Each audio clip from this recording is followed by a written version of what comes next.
Purifying the Heart: What the Desert Elders Can Teach Us About Healing Our World and Ourselves, by Mark Kudalowski. Around the time of the 2020 election, I was asked to give a reflection on how we, as a church and society, can move forward in the healing of our world. In my reflection, I suggested that the essential spiritual response to our era of political, social, and environmental decline is twofold. First, we commit more fully to the inner work of spiritual transformation. Then, we allow this work to be expressed in a transformed way of life. Only from this place of grounding in divine life, and then living from a place of love and integrity, can we have any hope of contributing to a healing of our world. Rooted in divine love, we can begin to build the elements of a sane future for our culture. This approach of responding to social decline and possible collapse through spiritual renewal closely mirrors the 4th century Christian flight to the wilderness of Egypt, Palestine, and Syria. In the 4th century, the ancient Roman world order, which had stood for 1,000 years, teetered on the edge of collapse. Imperial Rome was being battered by enemies from without and rotting from corruption and societal decay from within. The Roman state had become Christian in name, which only furthered the resolve of Christian spiritual pioneers who stepped away from the collapsing society and fled to the wilderness. There, they built a new social order founded on radical fidelity to the God of infinite love and mercy. These pioneers became known as the Desert Fathers and Mothers. They developed a system of spiritual practice that I believe has profound significance for our time. Thomas Merton wrote that the desert monastics saw the imperial society around them as a sinking shipwreck. Rather than push for social reform, their calling was to swim away from the sinking ship and find solid ground. Merton writes, quote, "They knew that they were helpless to do any good for others as long as they floundered about in the wreckage.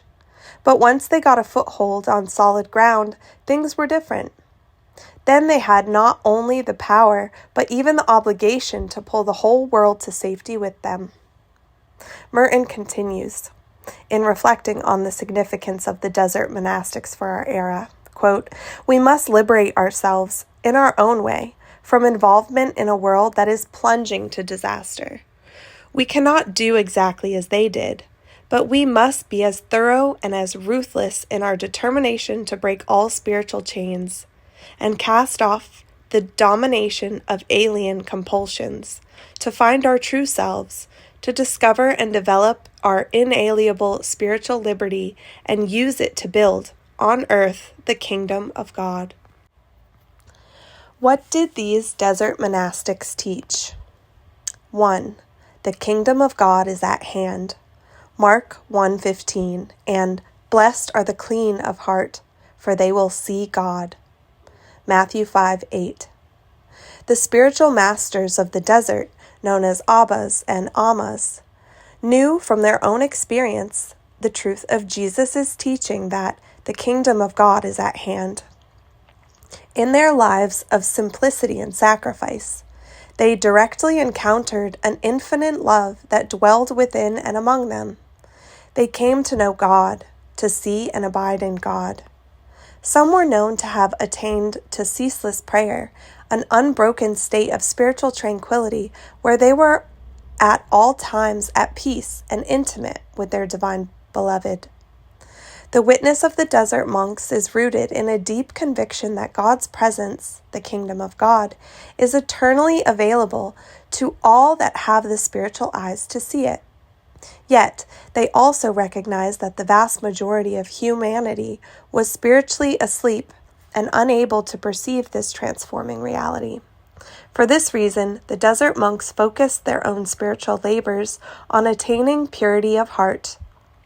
That is to say, they came to recognize inner obstacles that could be identified and removed through spiritual disciplines like prayer, fasting, and vigils. Simply removing these inner blockages allowed for the natural radiance of God's light, life, and light to shine through their hearts and illuminate their entire beings.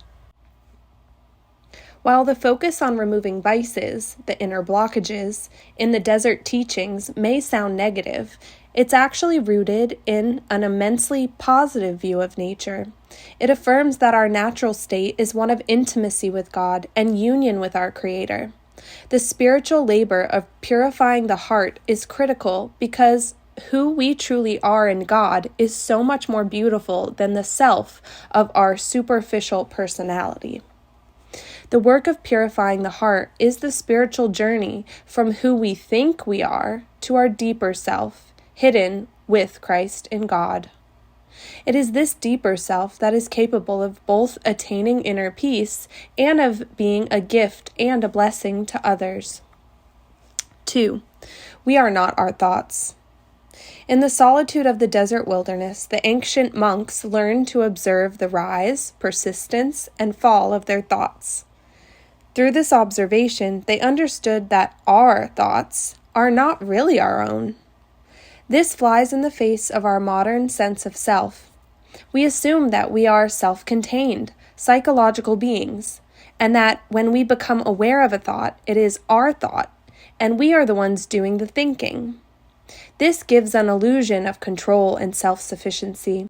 However, simply try to quiet your thoughts, and the illusion vanishes. Even after a single period of silent meditation, almost all of us find we cannot control our thinking mind.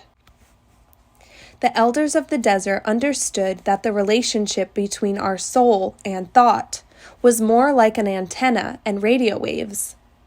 The thoughts come and go, while our mind and heart can pick up or tune in to different levels of thoughts.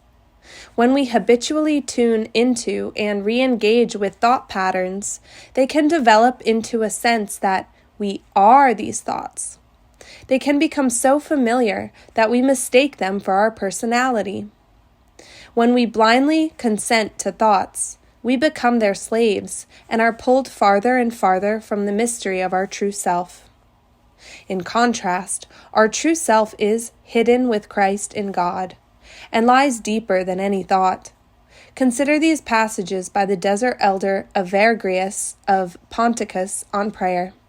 Quote, "If Moses, when he attempted to draw near the burning bush, was prohibited until he should remove the shoes from his feet, how should you not free yourself of every thought that is colored by passion, seeing that you wish to see one who is beyond every thought and perception? Strive to render your mind deaf and dumb at the time of prayer, and then you will be able to pray. You will not be able to pray purely if you are all involved with material affairs and agitated with unremitting concerns. For prayer is the rejection of concepts." End quote. By recognizing that our personhood is deeper than our thoughts, the desert elders open up a way to see through the veil of thought to a more direct encounter with God in the depths of our being. 4. Demons and the passions. Finally, we get the desert teachings that sound most shocking to our modern ears. The desert elders observed that thoughts, which are after all not ours, can come from 3 sources.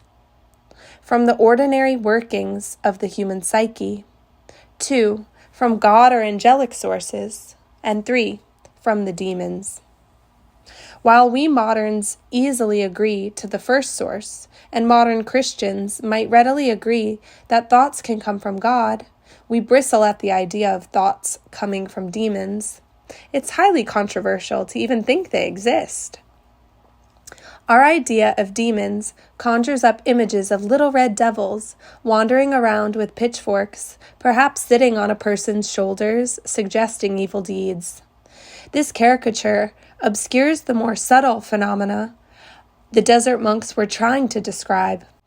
It is perhaps more helpful to remember the term demon is rooted in the older Greek word daimon, which simply meant an attendant or inspiring spirit.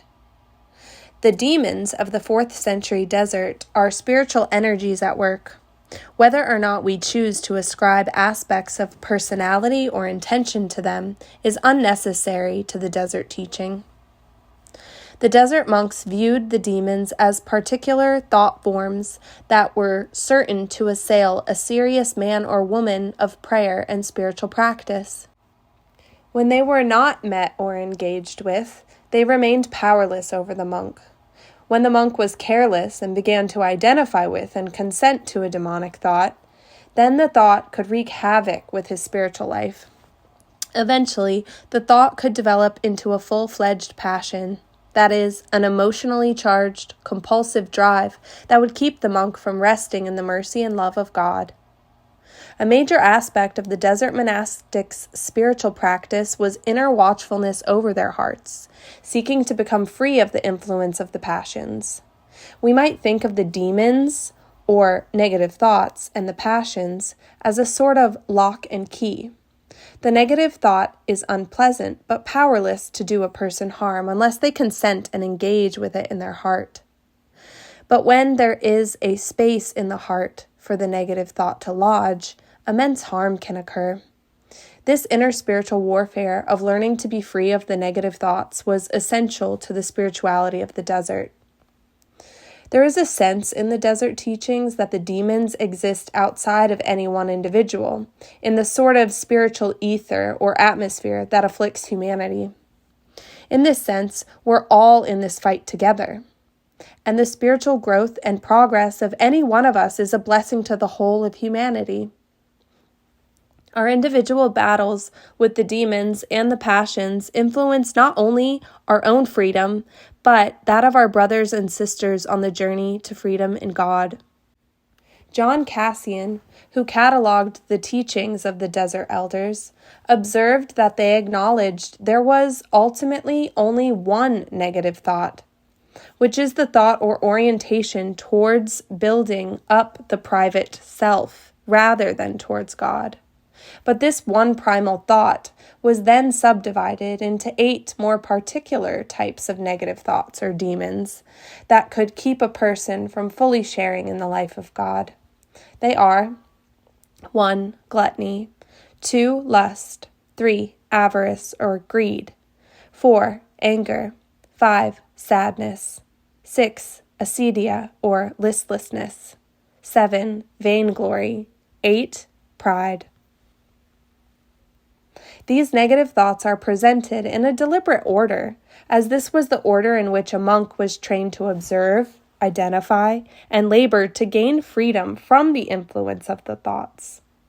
They begin with the most carnal, gluttony, lust, and avarice, move to the emotional, anger and sadness, and continue into the psycho-spiritual, acedia, vainglory, and pride. Thus, the monk in training would labor to become free of increasingly subtle obstacles to the total gift of self to God.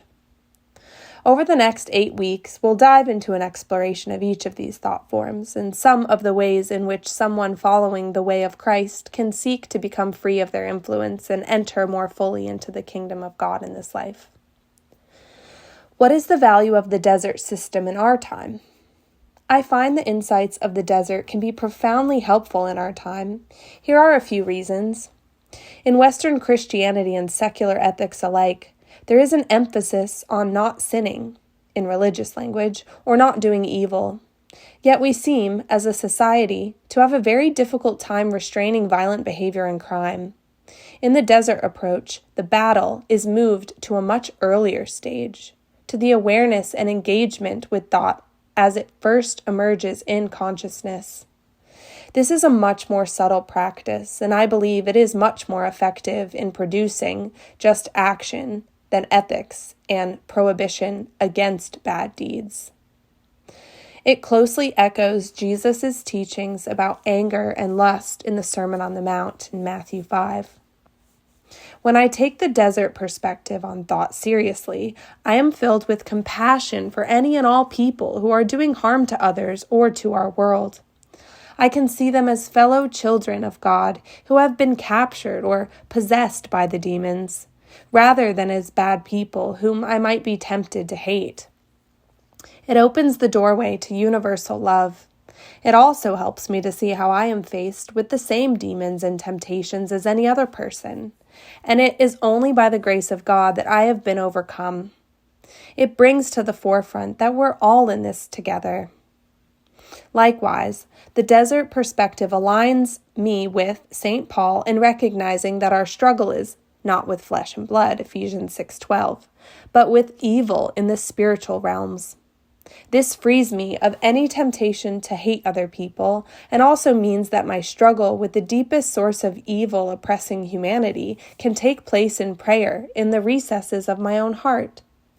It also reminds me that positive social or political change, without a corresponding change of heart, will be short-lived at best.